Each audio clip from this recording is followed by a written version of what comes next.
近呢幾年，Pickleball 匹克球喺北美甚至全球都越嚟越流行，深受各年齡階層人士嘅歡迎。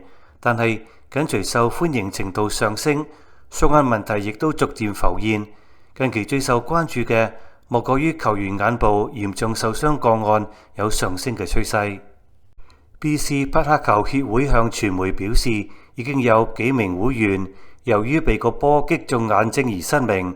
協會而家積極呼籲球員佩戴護目鏡。至於嚴重個案不斷上升嘅主因，在於有球員使用所謂 crush paddles 壓碎嘅球拍。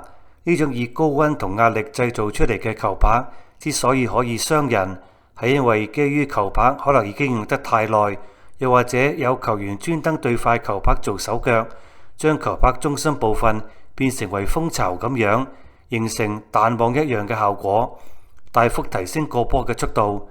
若果球員嘅眼睛被擊中，就有失明嘅危險，牙齒同鼻哥亦都可能因此受傷。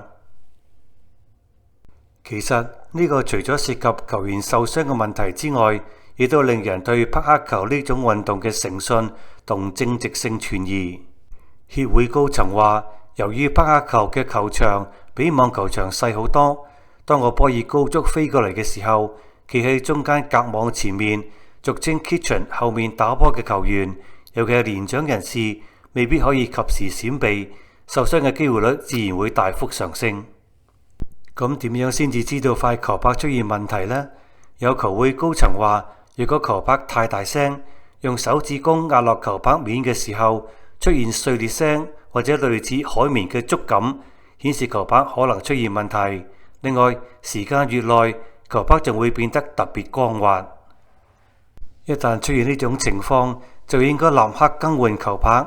除咗可以避免意外受傷之外，亦都可以喺一個公平同並冇違反規定嘅情況下進行比賽。今集嘅溫家情到呢一度，下集再見。